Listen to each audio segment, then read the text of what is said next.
레위기 1장 1절에서 3절까지. 네. 레위기 1장 1절에서 3절. 구약 성경 우리 147쪽에 있습니다. 147쪽. 레위기 1장 1절에서 3절. 우리 같이 천천히 함께 읽겠습니다. 레위기 1장 1절에서 3절. 구약 성경 147쪽. 함께 읽습니다. 여호와께서 회막에서 모세를 부르시고 그에게 말씀하여 이르시되 이스라엘 자손에게 말하여 이르라. 너희 중에 누구든지 여호와께 예물을 드리려거든 가축 중에서 소나 양으로 예물을 드릴지니라. 그 예물이 소의 번제이면 흠없는 수컷으로 회막 문에서 여호와 앞에 기쁘게 받으시도록 드릴지니라. 아멘. 아멘. 오늘부터는 이제 레위기의 말씀을 좀 같이 나누려고 하는데요. 레위기는 구약 성경 중에 창세기와 출애굽기 다음에 있는 책입니다. 하나님께서 이스라엘 백성들에게 이 율법이라는 것을 주십니다. 시내산에서 출애굽기에 보면 모세를 부르시고 그에게 율법을 주십니다.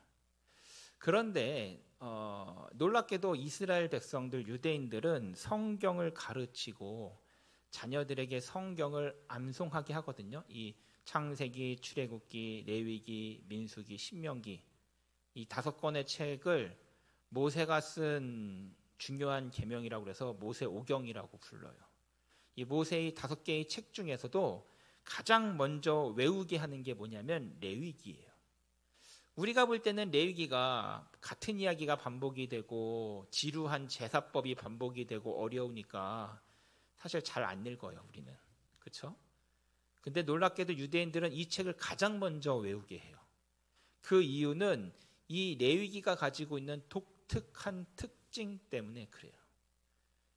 특별히 성경을 잘 읽어보면 하나님께서 모세와 여러 번 만나서 이야기하시는 장면을 볼 수가 있어요.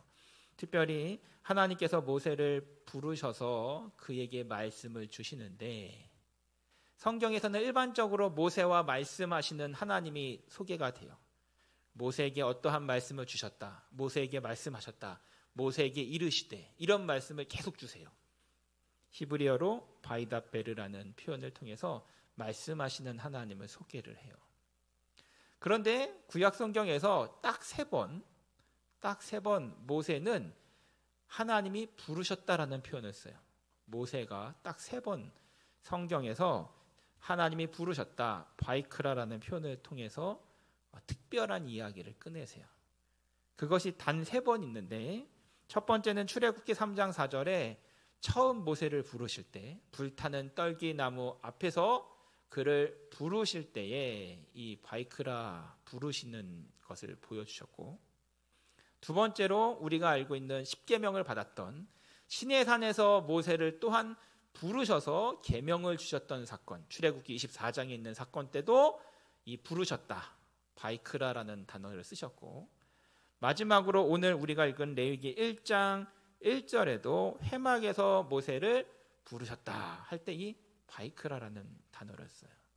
딴 때는 다 말씀하셨다라고만 하지만 여기서 3곳에서만 부르셨다라고 표현을 해요. 특별히 그래서 성경에서 하나님이 부르셨다라는 표현은 특별한 무엇인가를 주시기 위해 부르셨다라고 기록을 하고 있어요. 그래서 우리가 알고 있는 것처럼 하나님이 모세를 떨기나무에서 부르셨을 때에는 이스라엘을 구원하시기 위해서 모세를 부르셨고요. 두 번째로 시내산에서 이 모세를 부르셨을 때에는 그에게 십계명과 함께 성막을 만드는 것을 가르쳐 주시기 위해 그를 부르셨고요. 그리고 마지막 레위기에서 그를 회막에서 부르실 때는 그에게 제사 드리는 방법을 통해서 어떻게 해야 하나님께 온전한 예배를 드릴 것인지 또 말씀대로 살지 못하는 사람들이 어떻게 해야 하나님 앞에 나올 수 있는지를 알려주시기 위해서 그를 부르세요. 자, 정리하면 이래요. 하나님께서는 일반적으로는 그냥 말씀하셨지만 특별한 것을 알려주실 때만 부르셨어요, 모세를. 그 3번의 부르심은 특별히 하나님의 은혜와 관련되어져 있어서 은혜의 계시라고 이야기할 수가 있어요. 여기까지는 다 이해가 되시죠? 많이 어려우신가요? 괜찮으시죠? 네. 특별히 여기서 이 은혜의 3가지 부르심은 우리에게 은혜를 주시기 위해서, 그러니까 출애굽기 3장에서는 구원의 은혜를 주시기 위해서, 출애굽기 24장에서는 말씀의 은혜를 주시기 위해서, 그리고 마지막 레위기에서는 하나님께 예배로 부르시기 위해서 우리를 불러주시고 계신다라고 생각을 하면 돼요. 그 다음에 이 출애굽기와 레위기의 부르심이 다른 것이 무엇이냐 특징이 있는데, 출애굽기는 십계명을 통해서 하나님이 기뻐하는 백성으로 살아갈 방법들을 알려주시죠. 그렇죠? 우리가 계속해서 거의 한 달 동안 출애굽기를 다루면서 했던 얘기가 그 얘기예요. 거룩하게 살아가기 위해서 우리가 어떻게 해야 될지 이걸 알려주시는 거였어요. 그리고 죄가 무엇이고 그 죄에 대한 벌이 무엇인지를 알려주시는 것이었다면, 오늘부터 우리가 나눌 레위기는 은혜에 대한 부르심이에요. 특별히 희생 제사를 통해서 우리가 짓는 죄에 대한 문제를 해결하는 방법을 알려주고 있어요. 이게 왜 중요한지를 알려드릴게요. 첫 번째로 중요한 이유가 뭐냐면, 출애굽기에서 우리를 부르신 하나님은 우리가 거룩한 삶을 살기를 원하세요. 그래서 계명을 지키면서 살아가기를 또한 원하세요. 근데 이게 잘 돼요, 안 돼요? 이게 잘 안 돼요. 율법대로 산다는 게, 계명대로 산다는 게 정말 어려워요. 그래서 그게 잘 안 될 때가 있어요. 율법대로, 계명대로, 말씀대로 거룩하게 살아야 되는데 그게 안 될 때가 있어요. 그러면 하나님께 나아갈 수가 있어요, 없어요? 없단 말이에요. 하나님께 나아갈 수가 없기 때문에 그러면 예배가 될 수 없고 하나님과 함께 할 수 없는 삶이 돼요. 그래서 이것을 해결하기 위해서 하나님은 레위기에서 은혜로 우리를 부르세요. 그래서 이 거룩한 삶을 살지 못할 때 우리가 그 문제를 해결할 수 있는 방법을 주신 게 바로 이 레위기에 나와 있는 제사법이라는 거예요. 그래서 이스라엘 백성들이, 유대인들이 가장 먼저 이 말씀 레위기를 외우는 이유는 그들이 말씀대로 살지 못할 때 그럼에도 불구하고 하나님께 나아가려면 어떻게 해야 되는지를 알려주는 거예요. 포기하지 말고 하나님께 다시 나아가라고. 출애굽기 40장 34절과 35절을, 출애굽기 거의 마지막 절인데 한번 좀 같이 보죠. 앞에를 보고 같이 읽겠습니다. 앞에가 좀 잘리는군요. 네, 좀 잘리네요. 네. 자, 같이 한번 읽겠습니다. 시작. 구름이 회막에 덮이고 여호와의 영광이 성막에 충만하매 모세가 회막에 들어갈 수 없었으니 이는 구름이 회막 위에 덮이고 여호와의 영광이 성막에 충만함이며. 아멘. 여기 보면 성막을 다 짓고 나서 하나님께 제사를 드리고 나니까 하나님의 영광의 구름이 성막을 덮었어요.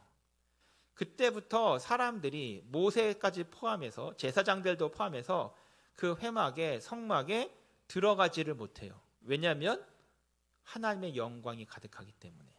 근데 하나님은 거룩하신 분이라 죄인이 하나님께 나아갈 수가 없죠. 그러니까 하나님께 나아가야 되는데 나아갈 수 있는 길이 막혔잖아요. 그렇죠? 그러면 어떻게 나아가야 돼요? 그러기 위해서 하나님께서 그에게 주신 게 바로 제사 드리는 방법이에요. 제사를 통해 하나님께 나아가는 것. 그래서 레위기의 목적이 뭐냐? 우리 같이 한번 읽겠습니다. 레위기의 목적, 밑에 줄 시작. 하나님의 뜻대로 살지 못할 때 포기하는 것이 아니라 회개하고 하나님과의 관계를 회복하고 다시 은혜로 돌아오는 방법을 주신 것. 이게 바로 레위기예요. 그래서 레위기는 어려워 보이고 재미없어 보이고 같은 제사법이 계속 반복되니까 지겨워 보이지만 원래 레위기의 뜻은 뭐냐? 회개하라는 것. 그리고 관계를 회복하라는 것. 다시 은혜로 돌아오라는 것, 이거를 가르쳐 주는 거예요. 그래서 레위기는 사실은 은혜의 책인 거예요. 제사의 이야기지만, 예배의 이야기지만 결국 하나님께로 나올 수 있는 방법을 알려주고 있는 책. 여기까지 다 이해되시죠? 네. 사실 레위기의 제사법은요, 크게 다른 것은 아니었어요. 이미 구약 성경 창세기에서도 여러 번 그 제사법은 나왔어요. 우리가 알고 있는 아담과 하와 에덴 동산에서부터 사실 그 희생의 제사는 나타나고 있어요. 아담과 하와가 에덴 동산에서 하나님과 함께 거하다가 불순종하죠. 선악과를 먹어요. 그렇죠? 그리고 그의 불순종의 대가로, 타락의 대가로 에덴 동산에서 쫓겨나요. 근데 벌거숭이로 쫓겨나는 게 아니라 가죽옷을 입고 쫓겨나죠. 창세기 3장 21절에 보니까 하나님께서 그들에게 가죽으로 옷을 입혀서 내보내세요. 다시 말하면 여기에는 표현이 안 나와 있지만 그 아담과 하와의 죄로 인해서 그들의 부끄러움과 그들의 죄를 가리우기 위해 어떠한 동물이 희생을 당해야만 했던 거예요. 그리고 피 흘리고 죽은 그 동물의 가죽으로 아담과 하와는 옷을 입고 에덴 동산에서 나오게 돼요. 비슷한 이야기가 창세기 4장으로 바로 이어지는 아벨의 제사에서 볼 수가 있어요. 아벨은 제사를 드릴 때에 양의 첫 새끼를 가지고 번제로 하나님께 제사를 드려요. 아벨은 자신의 예배를 위해서, 하나님을 만나기 위해서 동물의 피가 필요하다라는 것을 이미 아담과 하와를 통해서 배워서 알고 있었던 거예요. 비슷한 예가 창세기 8장에 나오는 노아의 제사예요. 노아는 홍수가 끝난 뒤에, 홍수가 다 끝나고 배가 땅에 닿자 그 다음에 나와서 하나님께 가장 먼저 제사를 드렸어요. 동물의 제사를. 그리고 그 동물의 제사에 대한 응답으로 하나님이 무지개를 보여주시면서 언약을 내려주세요. 22장에 가면 우리가 잘 알고 있는 아브라함의 제사가 나와요. 아브라함에게 하나님이 너의 독자 이삭을 바쳐라 라고 이야기를 하시죠. 아브라함이 모리아산에 아들 이삭을 데리고 올라가서 제사를 드릴 때 이삭이 물어요. 아버지, 불도 있고 나무도 있는데 제물은 어디 있습니까? 하나님이 준비해 주실 거다. 그리고 이삭을 잡아 죽이려고 할 때 하나님이 그를 멈추게 하시죠. 그때 아브라함의 눈을 하나님이 열어주셔서 바로 옆에 있던 짐승을 잡아서 대신 번제로 드릴 수 있도록 하셨어요. 그러니까 이때까지만 해도 이미 창세기에서도 동물을 통해 그 희생 제사를 드리는 것이 굉장히 익숙했던 것을 우리는 알 수가 있어요. 한 가지 특별한 점이 있다면 고대에는 최고의 제사가 그 사람을 바쳐 드리는 제사였어요. 이걸 인신제사라고 해요. 그러니까 뭐 예를 들어 뭐 아메리카에 있는 어떤 뭐 종교는 그 제단을 다 사람을 죽여서 피로 흠뻑 젖게 해야 신이 기뻐한다, 그렇게 믿을 정도로 잘못된 사람을 제사로 드리는 방법을 되게 좋은 제사로 생각을 했어요. 그러니까 대표적으로 우리가 알고 있는 이집트라든지 그리스라든지 또는 우리나라에서도 사실은 이제 백제라든지 신라와 시대를 보면 역사적으로 볼 때 사람을 제사로 드렸던 것들이 참 많이 나와요.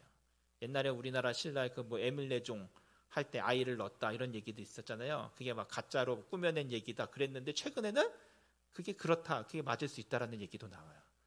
왜냐하면 그 당시에도 우리나라에도 사람을 제사로 드리는 것들이 있었대요. 그러니까 사실은 고대에는 아주 뭐 심각한 지진이라든지 아니면 뭐 가뭄이라든지 이런 게 생기면 신에게 가장 큰 제사로 사람을 드리는 제사가 있었던 거예요. 무서운 제사가. 근데 하나님께서는 이것을 굉장히 싫어하셨어요. 아브라함이 자신의 아들 이삭을 바치라고 했을 때 진짜 그가 온전히 바치려고 하니까 그것을 멈추게 하시고 동물로 대신 제사를 받으셨어요. 그때 이후로 아브라함을 따라 하나님을 믿는 모든 종교들, 예를 들어 유대교, 천주교, 기독교, 이슬람교는 절대로 사람을 제사로 드리지 않게 되었어요. 동물로 대신해서 제사를 드리는 방법을 보여주게 되었어요. 우리 레위기 4장 한번 읽겠습니다. 우리 같이 한번 읽습니다. 레위기 4장 20절 시작. 그 송아지를 속죄제의 수송아지에게 한 것 같이 할지며 제사장이 그것으로 회중을 위하여 속죄한즉 그들이 사함을 받으리라. 아멘. 그래서 이때부터 레위기의 제사법을 통해서 유대인들과 우리들에게 보여주고 있는 게 뭐냐면 소를 대신 속죄 제물로 하나님께 드려서 나의 죄가 우리의 죄가 용서함을 받는 것을 이 제사법을 통해서 그래서 하나님께 나아갈 수 있게끔 그 방법이 열려진 것을 보여주고 있어요. 여러분 쉽게 생각하시면 돼요.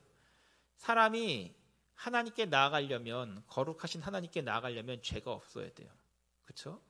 근데 우리는 죄인이잖아요. 그러니까 이 죄를 가려야 돼요. 죄가 없어야 하나님께 나아갈 수 있으니까. 그래서 동물의 제사를 통해서 그 동물의 피를 통해서 우리의 죄를 덮어요. 동물의 피를 흘림으로 우리의 죄를 덮어요. 그래서 그것을 통해서 우리가 지나갈 수 있고 하나님께 나아갈 수 있게끔 했어요. 이게 유월절에서도 똑같이 적용이 돼요. 유월절에서도 10번째 재앙에 그 이집트의 10번째 재앙이 장자의 죽음이죠. 근데 그 장자의 죽음을 유대인들은 피할 수 있었는데 그 방법이 뭐예요? 문설주에 양의 피를 바르는 거였어요. 피를 볼 때에 내가 너를 넘어가리라.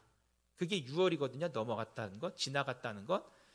그걸 통해서 피가 우리들의 죄를 가리운다라는 것을 이 유대인들은 이야기를 하고 있는 거예요. 그래서 레위기 예배를 보면 희생제사인데 우리의 죄를 나의 죄를 덮어주는 동물의 피를 이야기하고 있는 거예요.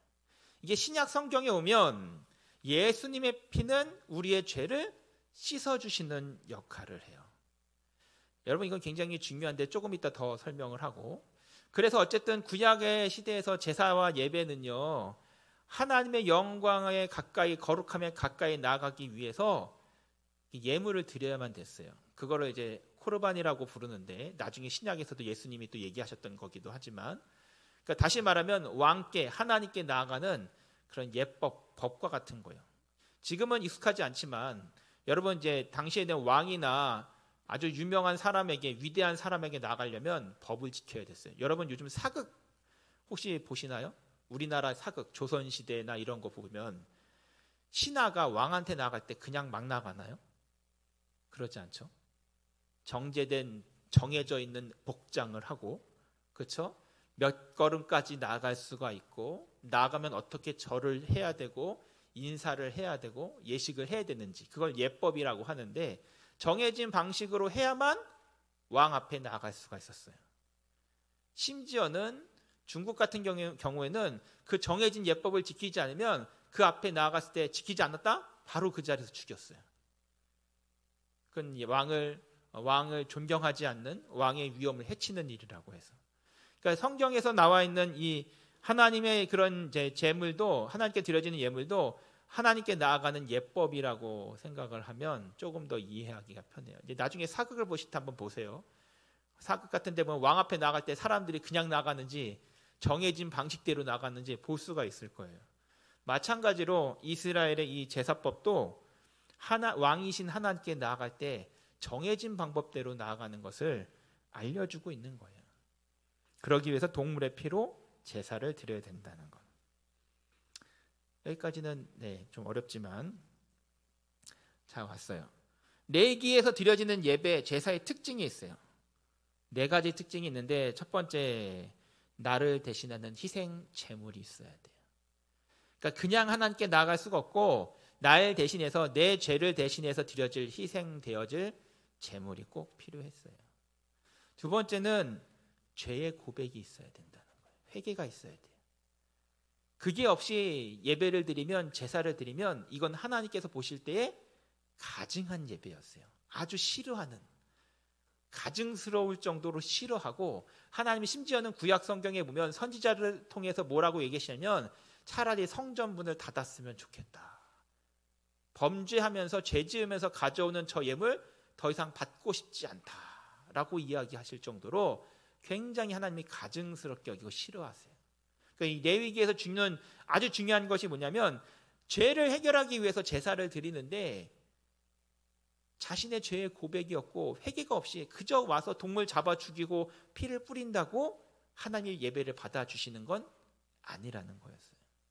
그러니까 지금도 마찬가지죠. 우리가 예배를 드릴 때 예수의 보혈에 힘입어서 하나님께 나아가서 예배를 드려요. 그런데 예수의 보혈을 부르짖으면서 하나님께 나아가면서 여전히 죄를 지어요. 그러면 하나님이 그 예배를 받으셔요? 안 받으셔요? 받지 않아요. 여러분, 요한복음과 성경 말씀을 보면 예수님이 그 수가성 여인과 대화 중에 그런 얘기를 했죠. 하나님이 찾으시는 예배자가 있대요. 그렇죠? 여기서도 말고 저기서도 말고 어디에서 예배드리는지가 중요한 게 아니라 하나님인 영과 진리로 예배하는 자를 찾는다라고 말씀하세요.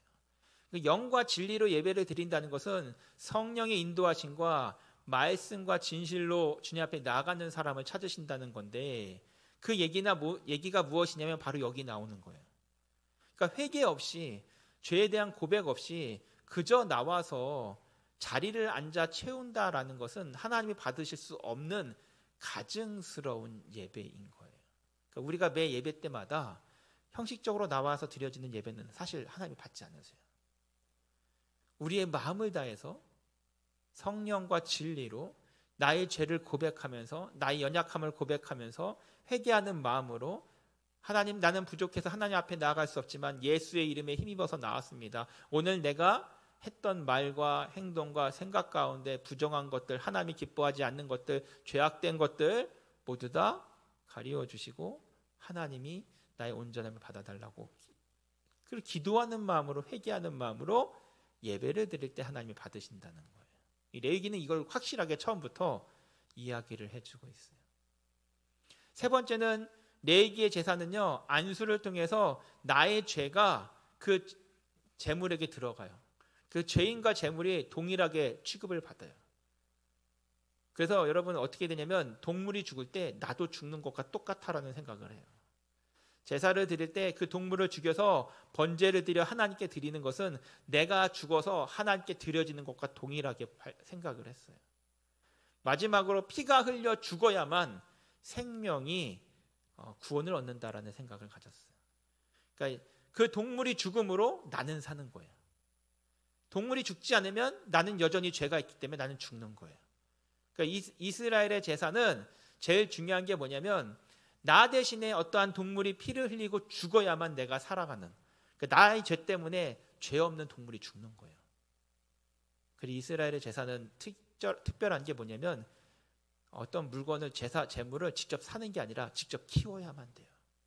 여러분 지금 집에서 애완동물, 반려동물 키우시는 분이 있죠. 많잖아요 요즘. 그렇죠? 근데 당시에 유대인의 제사는 어떤 거냐면 집에서 1년에서 3년 동안을 애지중지 그 동물을 키워요. 정해진 동물을, 제사용 동물을 아주 애지중지 키워요. 잘 따라오고 내가 먹이를 주면 항상 따라오고 꼬리치며 따라오고 내가 이름 부르면 항상 내 앞에 오고 그 동물을 가지고 가서 내 죄 때문에 그 동물을 죽여야 돼요. 잔인하게. 얼마나 끔찍한지 내 죄가. 그러니까 이스라엘의 제사는 내 죄가 그렇게 무섭고 끔찍하다라는 걸 배우는 거예요. 그리고 내 죄 때문에 아무 죄가 없는 이 동물이 대신 죽임을 당했다라는 걸 인정하고 나는 이렇게 끔찍한 죄인입니다. 하지만 이 피에 힘입어서 하나님 앞에 나아갑니다. 나를 용서해 주시고 받아주소서라고 제사를 드리고 예배를 드리는 게 레위기의 예배예요. 그러니까 레위기의 예배는 단순한 예배가 아니라 나의 죄의 끔찍함을 알면서 하나님 앞에 용서를 구하며 나아가는 거죠. 신약으로 넘어오면서 한 가지 중요한 사실이 여기에 붙어지게 됩니다. 히브리서 10장 1절 같이 한번 읽으시죠. 시작. 율법은 장차올 좋은 일의 그림자일 뿐이요 참 형상이 아니므로 해마다 늘 드리는 같은 제사로는 나오는 자들을 언제나 온전하게 할 수 없느니라. 아멘. 좀 잘리죠? 네. 여기 나오는 게 무엇이냐면 결국 해마다 드리는 제사로는 온전한 제사가 될 수 없다라는 걸 이야기해요. 우리 4절 보시죠. 히브리서 10장 3절 4절 같이 읽겠습니다. 이 제사들은 해마다 죄를 기억하게 하는 것이 있나니 이는 황소와 염소의 피가 능히 죄를 없이 하지 못함이라. 아멘. 여러분, 이게 중요한 게 뭐냐면 지금까지 레위기에서 제사를 드려서 죄를 덮어서 하나님께 나아간다고 했는데 신약에서 히브리서는 죄를 못 없앤대요. 이게 대체 무슨 이야기일까요? 구약의 레위기에서는 분명히 제사를 통해 하나님께 나아갔는데, 그렇죠? 근데 이 제사는 죄를 없애는 게 아니래요. 신약에서는. 나아가서 로마서에서는 이렇게 이야기합니다. 로마서 5장 2절 다 같이 읽겠습니다. 시작. 또한 그로 말미암아 우리가 믿음으로 서 있는 이 은혜에 들어감을 얻었으며 하나님의 영광을 바라고 즐거워하느니라. 아멘. 여기서 그는 예수님이에요. 예수로 말미암아 우리가 은혜에 들어감을 얻었대요. 은혜는 뭐냐면 하나님의 은혜예요. 하나님의 영광의 은혜예요. 우리가 예수의 피로 말미암아 하나님의 영광에 들어갈 수 있게 되었음을 이야기해요. 이게 무슨 얘기냐면 쉽게 얘기하면 이런 거예요. 정리하면 구약에서 드려지는 이 동물의 제사는요, 우리의 죄를 덮어줘요. 유월절의 그 어린 양의 피처럼 우리의 죄를 덮어줘요. 그래서 지나갈 수 있게 해줘요. 그래서 하나님께 나아갈 수 있도록, 성전으로 나아갈 수 있도록, 성전에 있는 하나님의 영광 앞에 나아갈 수 있도록 도와줘요. 이걸 속죄라고 해요. 속죄. 속죄라는 것은 값을 대신 지불해 주었다는 뜻이에요. 그래서 동물의 희생제사는 속죄를 통해서 우리가 죄가 있지만 우리의 죄를 가리어주고 덮어주어서 하나님께 나아가서 성전에서 예배드릴 수 있도록 도와주는 역할이에요. 근데 반면에 이거는 일시적인 거라서 우리의 구원이나 영생과는 전혀 상관이 없어요. 그러니까 속죄는요, 완전한 구원이 아니에요. 제일 중요한 게 이거예요. 일시적인 거예요. 일시적인 거. 그래서 구원이 안 되고 영생도 얻을 수 없어요. 그러니까 제사로는 구원을 못 받아요. 그저 하나님께 나아갈 수 있는 거예요. 반면에 예수의 피는 속죄를 넘어서 죄 사함으로 가요. 죄 사함. 죄가 용서받는 거예요. 영원히. 예수의 보혈에 힘입어서 우리는 영원한 죄 사함을 얻는 거예요. 그래서 동물의 제사보다 예수의 피에 힘입어 나아가는 그 거룩한 하나님께 나아가는 것이 굉장히 중요함을 이야기해주고 있는 거죠. 여기까지 우리가 이제 오늘 레위기에 대한 말씀을 살펴보았는데 간단해요. 레위기는요, 우리가 말씀으로 살지 못할 때 하나님께 고백하며 핏부림을, 동물의 피를 통해서 우리의 죄를 가리고 하나님께 나아가 용서를 구하는 거예요. 성전에 계신 하나님께. 근데 우리에게는 예수님이 예수의 보혈에 힘입어서 이제는 영원하신 하나님 앞에 바로 나아갈 수 있도록 하나님의 문을 열어주셨어요. 예수님의 문을 열어주셨어요. 그럼에도 불구하고 동일하게 중요한 게 한 가지 있는데 그게 무엇이냐면 아까도 레위기에서 얘기한 것처럼 죄에 대한 고백과 회개가 없이는 하나님이 받으실 수 없는 예배라는 건 똑같아요. 예수의 보혈도 동물의 피도 우리가 죄에 대한 고백과 회개 없이 드려진다면 아무 의미를 나타낼 수가 없어요. 우리가 이 시간에 예배 드릴 때에 우리가 주님 앞에 나아갈 때도 예수님의 보혈에 힘입어 나아가지만 그러려면 먼저 내 안에 죄에 대한 고백과 회개가 있어야만 된다는 거예요. 날마다 주님 앞에 예배 드릴 때 이 마음을 품고 온전히 회개하는 마음으로 주님 앞에 나아가기를 주님의 이름으로 축원을 드립니다. 기도하겠습니다. 사랑과 은혜가 많으신 하나님, 오늘도 우리 가운데 역사하시니 감사를 드립니다. 하나님, 정말 우리가 드려지는 예배가 신령과 진정된 예배 되게 하여 주시고 하나님이 받으실 수 있는 예배 되게 하여 주옵소서. 우리의 연약하고 부족하고 게으르고 나태하고 거짓된 유혹과 욕심에 흔들려 있던 우리들의 죄들을 용서하여 주시고 온전히 예수의 보혈에 힘입어 주님 앞에 나아갈 때에 주님 앞에 부끄럽지 않은 온전한 삶으로 나아갈 수 있도록 오늘도 믿음으로 승리할 수 있도록 우리들을 붙잡아 주옵소서. 예수님의 이름으로 기도드리옵나이다. 아멘.